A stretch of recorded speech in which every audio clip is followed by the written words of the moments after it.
Welcome to my channel. My name is Steve Matthews, and I can be found on YouTube under Teeth of the Lamb. That's all one word. And also on Facebook under Steve Matthews. Today is August 30th of 2021, and the title of this video is Mud Flood Turned Biblical. A time of great deception.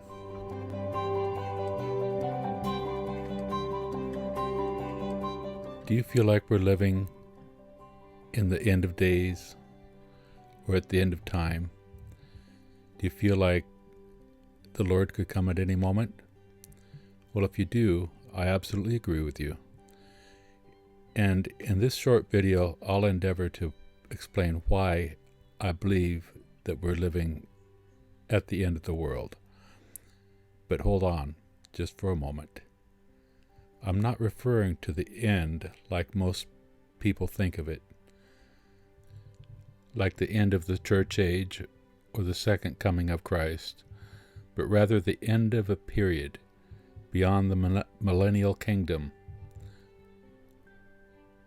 the 1,000-year reign of Christ, a time when Satan is loosed for a little season to deceive the nations and gather them to battle, when they compass the camp of the saints about and the beloved city, which is probably Israel.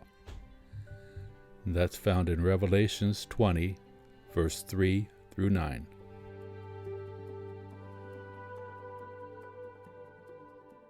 I'll try to give you some of my impressions and speculations and some of my thoughts as to why I think that we're at that point in time. And I'd like you to consider it. I'm not trying to convince anybody, but I think it's an interesting thought, and we should keep our minds open, especially in this day when there's so much deception. Look at our political realm and the deceptions there. Look at the evil that we're fighting. And I think most people believe that this is a fight between good and evil today. Look at the vaccines that are going around. I mean, what they're doing with that. It is evil. And anyway, so I want you to just consider my thoughts. Also bear in mind that I've always held the conventional Western belief that Christ is yet to come. I've always believed, I've been sitting around waiting for the tribulation, for wormwood, the great millstone, the plagues, the seals, the woes, and, of course, the second advent of Christ, and etc. If I'm wrong, then things will turn really bad shortly. But if I'm right, then I expect things could improve dramatically. And I believe they will. As many people turn to the Lord in prayer, He'll heal us. Remember, in the end, Satan and his army are burned alive. There is no war because God destroys them. Otherwise, we'll enter into the tribulation. But I'll show you why I think that's not really going to happen. And it's all based on the words of Jesus Christ himself.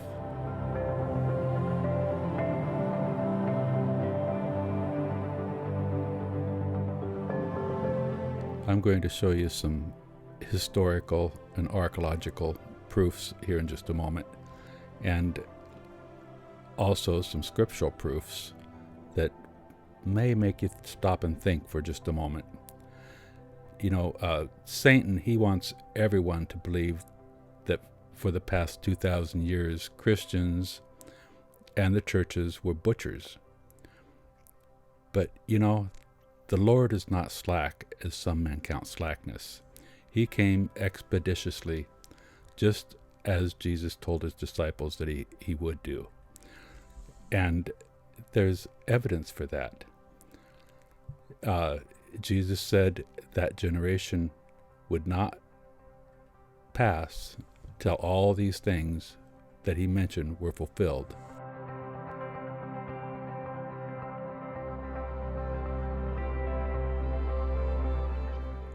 Consider this for a minute. Why do you think we don't know much about the millennial reign of Christ, or the time thereafter where Satan is loosed for a little season? Could it be because Satan and his evil men killed the prophets and the saints to hide the truth? Call it a historical bleach bit and hammer. They've burned the books, nearly wiped Enoch from the pages of history, but God knows we will hear his voice and proceed by faith.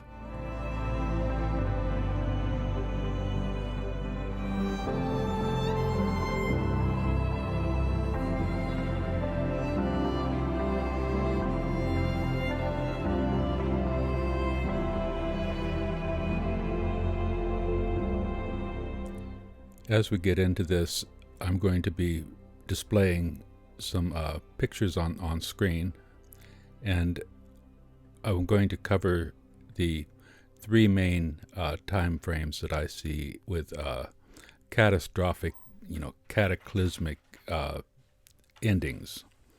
And the first would be the megaliths, the huge stones that nobody can explain how they've been moved. And these structures, I believe, were pre-Diluvian, prior to the flood, and that's Noah's flood. And we still see that evidence. And then here comes the Egyptian and the Roman and all this other empire, and the Aztecs, Mayas, and Incas, and all these different cultures around the world, and pyramids. We see all of that, and they're come to a sudden demise also. And you see the stones and stuff, strewn around like Legos, and 3-4 ton stones just scattered, more than just what you'd find from an earthquake.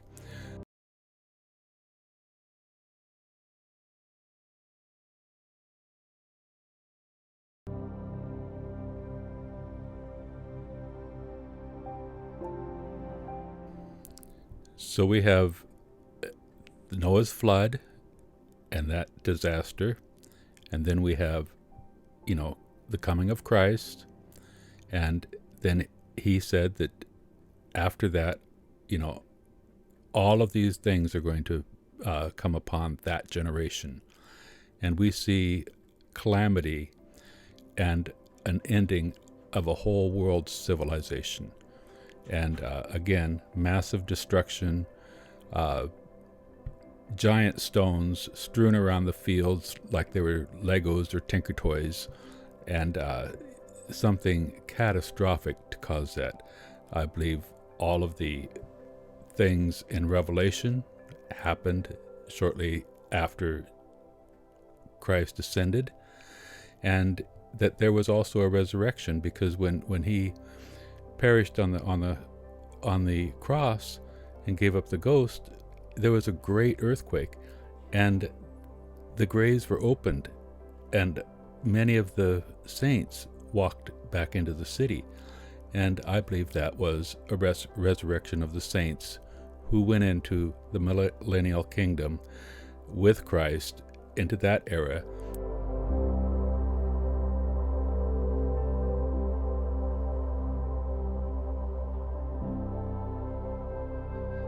And the saints that were resurrected, they ruled with Christ for 1,000 years.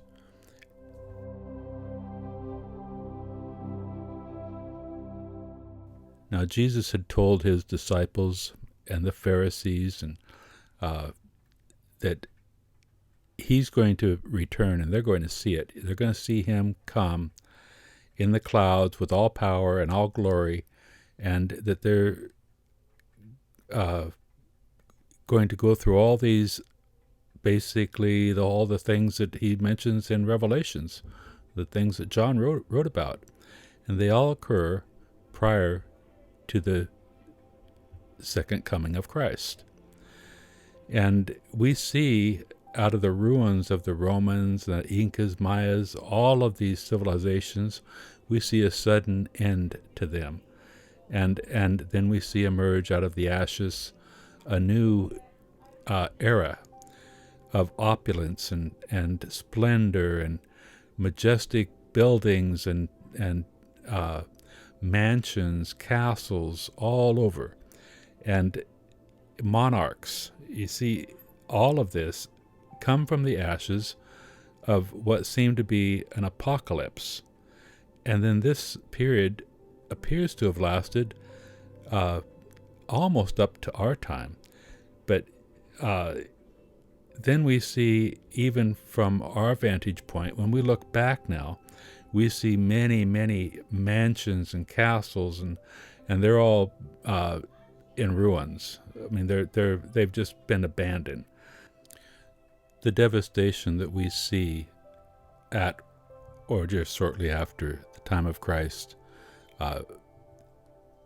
is the second advent of Christ, and we saw Revelations was fulfilled during that time, in my opinion, because we see the devastation and the destruction that occurred, and then we see this beautiful, opulent time of the sheiks and the mansions and the castles. We see that period emerge, and then we see a sudden end to it as well. We can't build anything like that today, and we don't. We're in a new era, and that era came to a sudden end not that long back.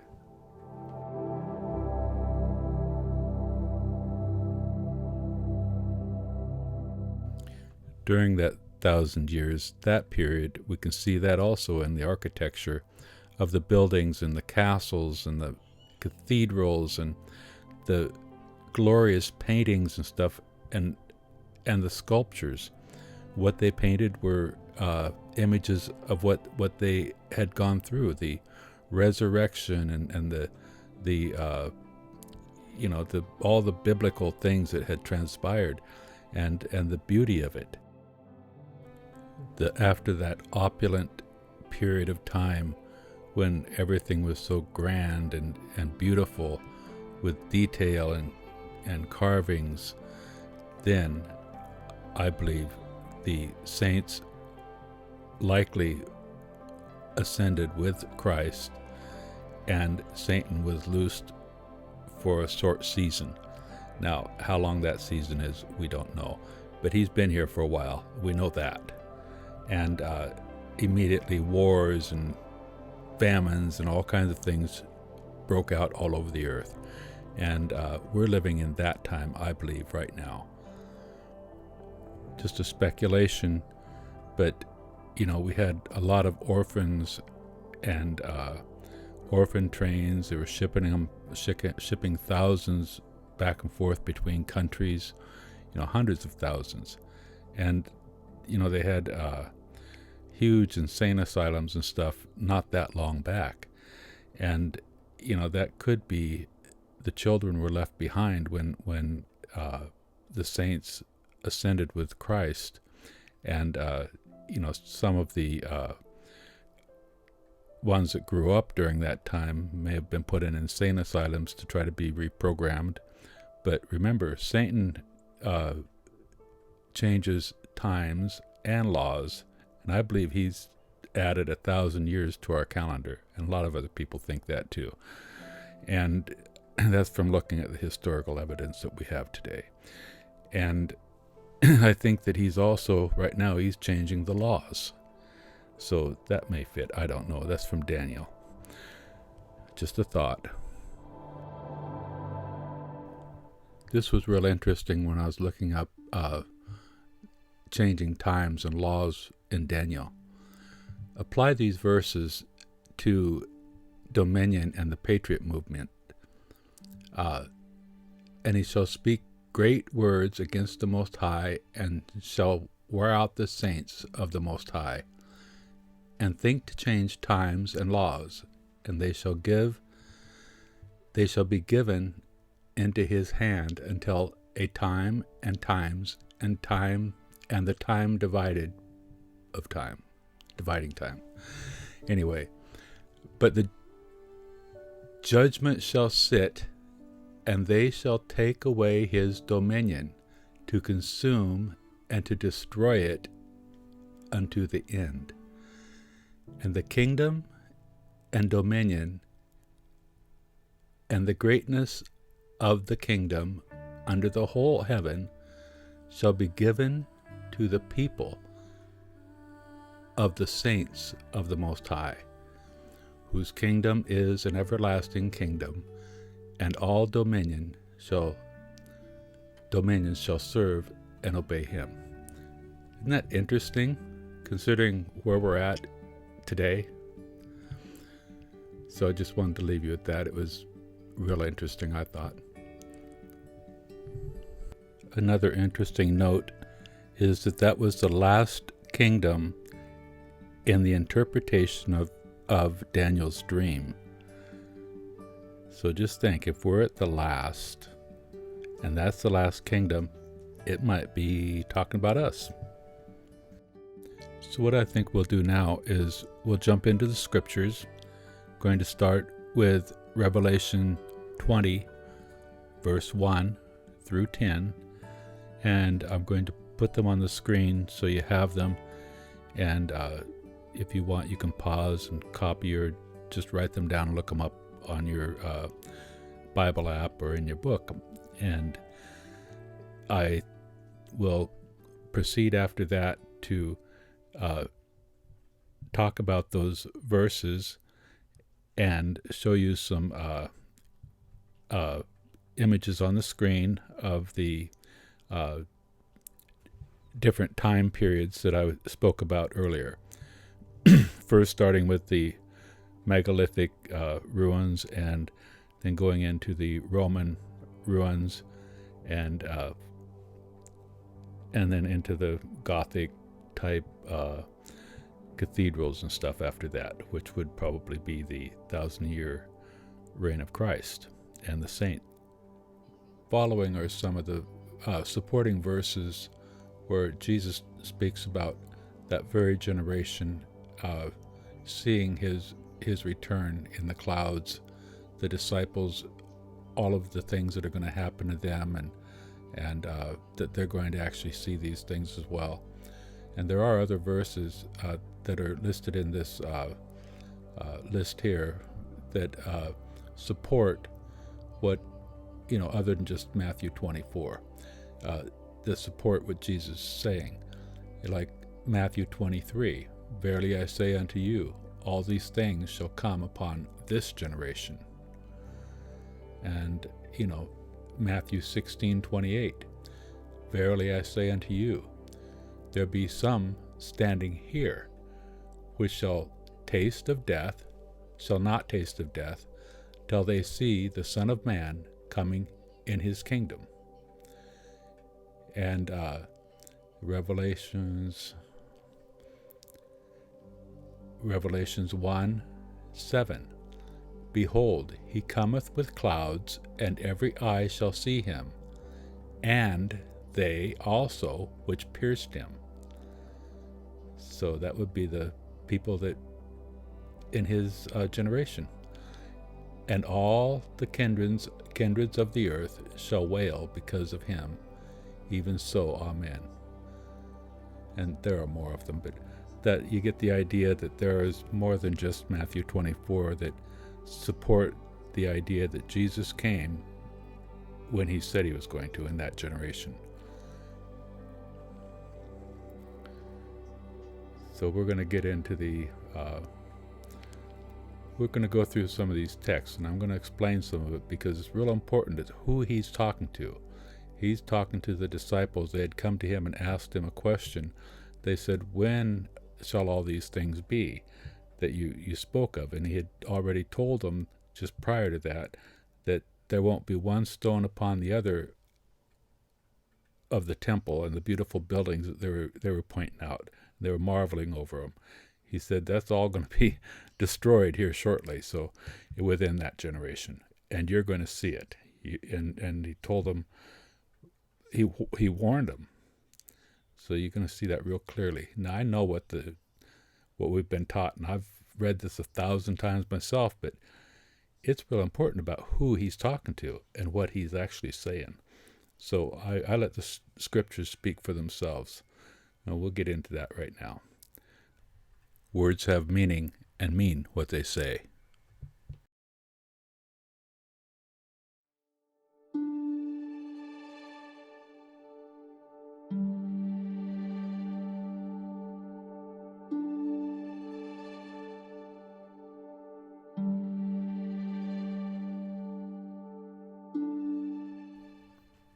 The 1,000-year reign of Christ and the saints.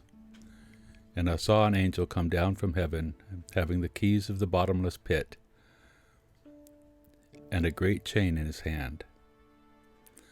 And he laid hold on that dragon, the old serpent, which is the devil and Satan, and bound him 1,000 years, and cast him into the bottomless pit, and shut him up, and set a seal upon him, that he should deceive the nations no more, till the 1,000 years should be fulfilled. And after that he must be loosed a little season.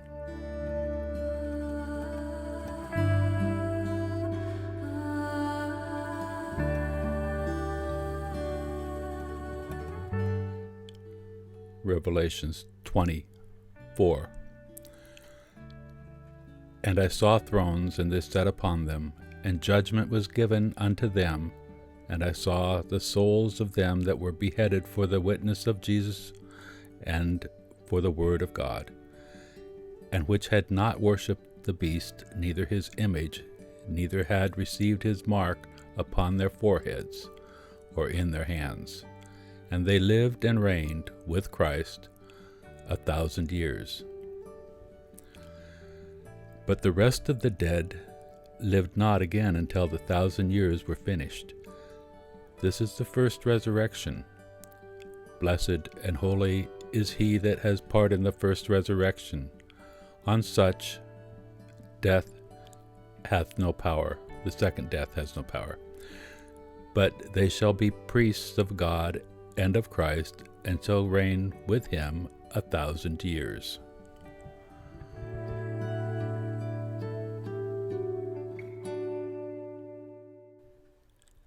The defeat of Satan. Revelations 20, verse 7. And when the 1,000 years are expired, Satan shall be loosed out of his prison, and shall go out to deceive the nations which are in the four quarters of the earth, Gog and Magog, to gather them together to battle, the number of whom is as the sand of the sea. And they went up on the breadth of the earth, and compassed the camp of the saints about, and the beloved city. And fire came down from God out of heaven, and devoured them. And the devil that deceived them was cast into the lake of fire and brimstone, where the beast and the false prophet are, and shall be tormented day and night forever and ever.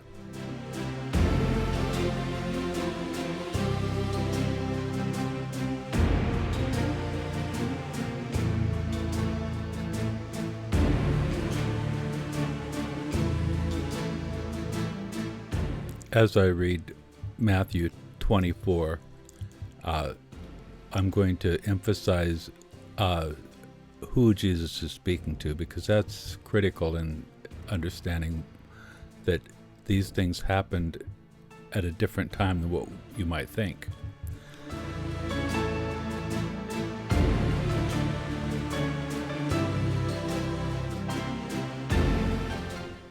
And as he sat upon the Mount of Olives, the disciples came unto him privately, saying, Tell us, when shall these things be?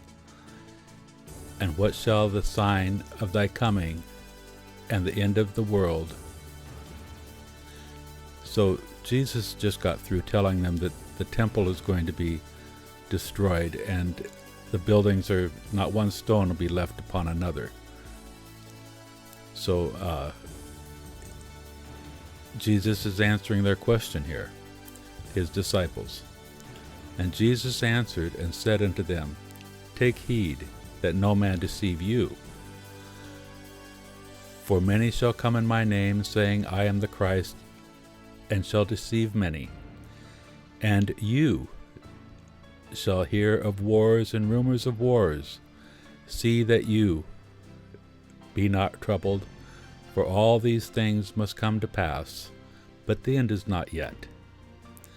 For nation shall rise against nation, and kingdom against kingdom, and there shall be famines, and pestilences, and earthquakes in divers places. All these are the beginning of sorrows. Then shall they deliver you up to be afflicted, and shall kill you, and ye shall be hated of all nations for my name's sake. Clearly talking to the disciples that they're going to partake in this. And then shall many be offended, and shall betray one another, and shall hate one another. And many false prophets shall arise, and shall deceive many. And because iniquity shall abound, the love of many shall wax cold. But he that shall endure unto the end, the same shall be saved. And this gospel of the kingdom shall be preached in all the world for a witness unto all nations, and then shall the end come. Now, it just so happens that this gospel was preached in all the world. Because if you look in Colossians 1, verse 23, it says,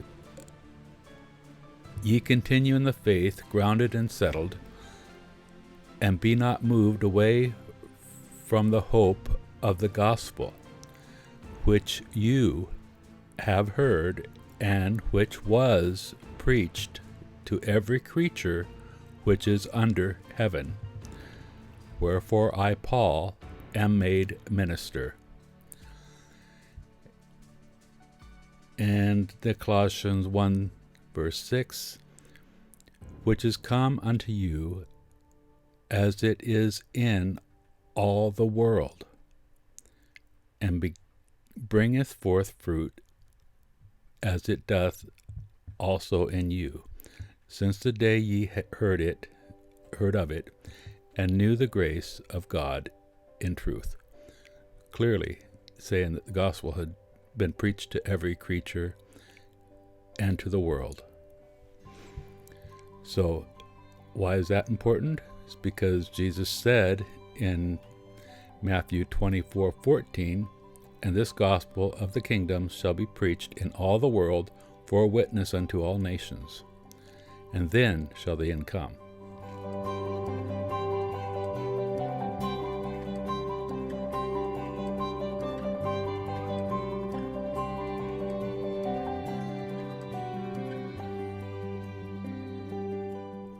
The abomination of desolation. Matthew 24:15, verse 15. When you therefore shall see the abomination of desolation spoken of by Daniel the prophet stand in the holy place, whoever readeth, let him understand. Then let them which be in Judea flee into the mountains. Let him which is on the housetop not come down to take anything out of his house, neither let him which is in the field return back to take his clothes. And woe unto them that are with child, and to them that give suck in those days. But pray you that your flight be not in the winter, neither on the Sabbath day. For then shall be great tribulation, such as would not since the beginning of the world to this time, no, nor ever shall be. Jesus clearly talking to his disciples and telling them to pray about all of that. Now this verse, Matthew 24:21, it sounds like to me it doesn't leave any room for much of a future event or a past event of tribulation of such magnitude. For then shall be great tribulation, such was not since the beginning of the world, to this time, no, nor ever shall be. So this tribulation is going to happen at this time. That's the way I read that.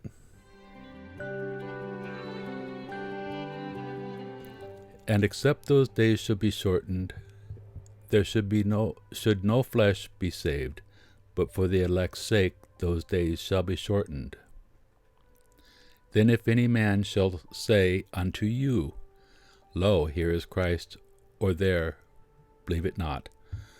For there shall arise false Christs and false prophets, and shall show great signs and wonders, insomuch that if it were possible, they shall deceive the very elect.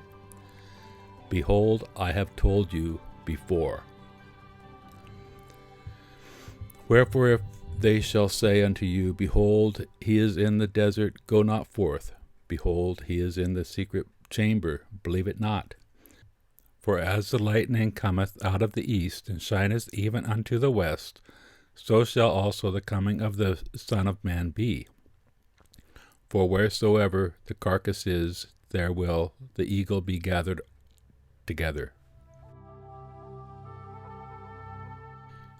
Matthew 24, verse 29. The coming of the Son of Man. Immediately after the tribulation of those days shall the sun be darkened, and the moon shall not give her light, and the stars shall fall from heaven, and the powers of the heavens shall be shaken. And then shall appear the sign of the Son of Man in heaven. And then shall all the tribes of the earth mourn, and they shall see the Son of Man coming in the clouds of heaven with power and great glory. And he shall send his angels with a great sound of a trumpet, and they shall gather together his elect from the four winds, from one end of heaven to the other. The lesson of a fig tree. Now learn a parable of the fig tree. When his branch is yet tender, and putteth forth leaves, ye know that summer is nigh. So likewise, when you shall see all these things, know that it is near, even at the door. Verily I say unto you, this generation shall not pass till all these things be fulfilled. Heaven and earth shall pass away, but my words shall not pass away.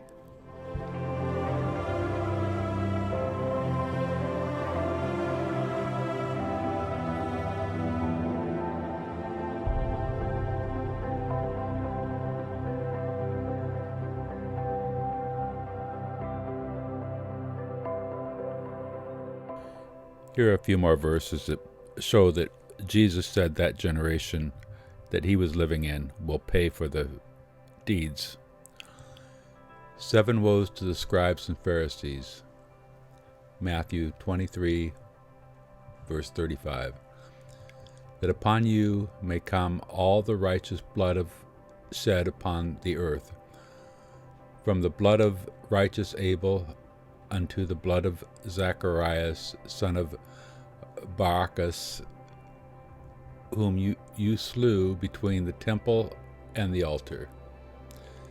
Verily I say unto you, all these things shall come upon this generation. And in Luke, that the blood of all the prophets, which was shed from the foundation of the world, may be required of this generation, from the blood of Abel to the blood of Zacharias, which perished between the altar and the temple. Verily I say unto you, all these things shall be required of this generation.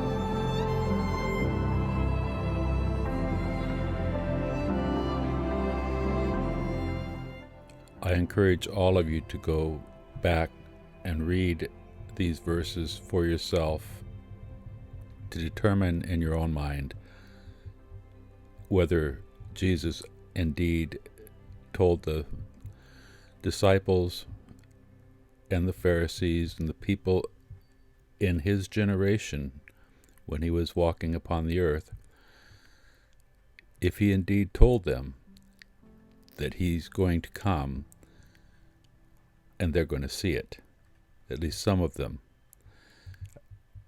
And I would be negligent of my duty as a Christian if I were to tell you this is not a salvation matter. And I've heard many people say these things, but in all honesty, I can't say that, and it won't come across my lips. For every word that God said, and not believing God or Jesus is always a matter of salvation.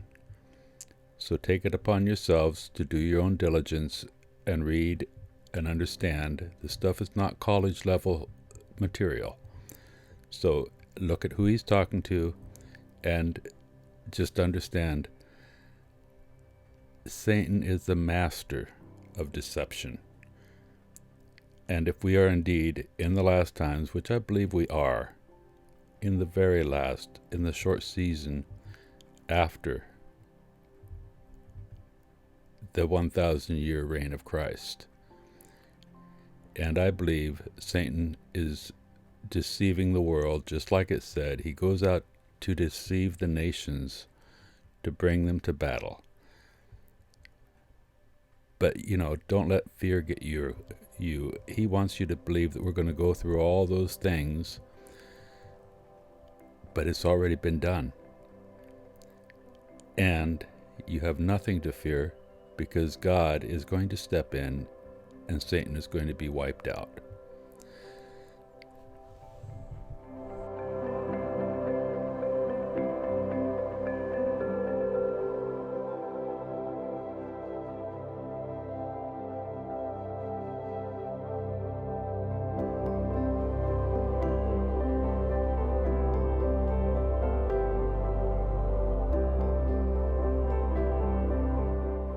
Remember that after the 1,000 years, during the time when Satan is loosed for a little season, that these people that were resurrected and lived through the 1,000 years, they didn't take the mark of the beast.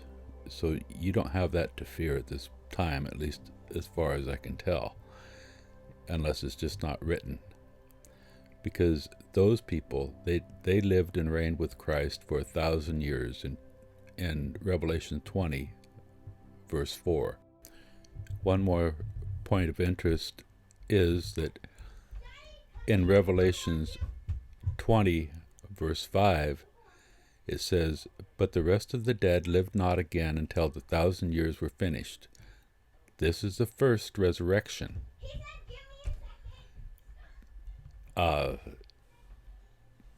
So it makes me wonder if maybe that we may be experiencing a massive resurrection. So I just want to add, I don't think that we're resurrected, but I think we might see a resurrection. That's all.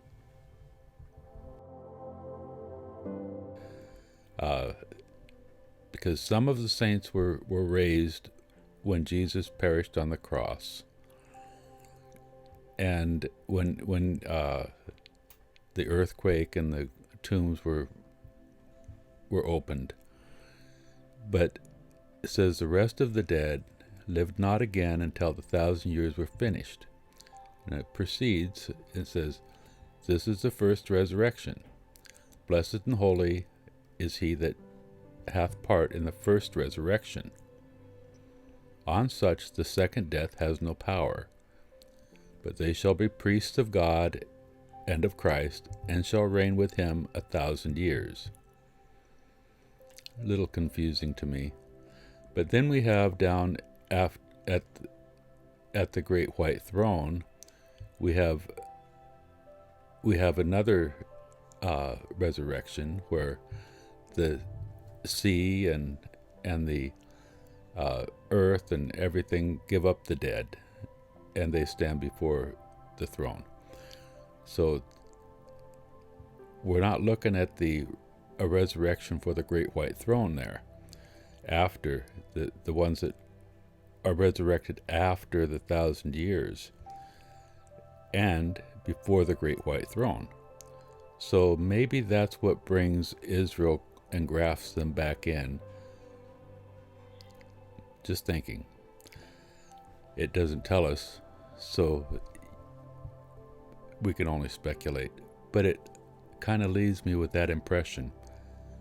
Check it out and see what you think, or not. The choice is yours.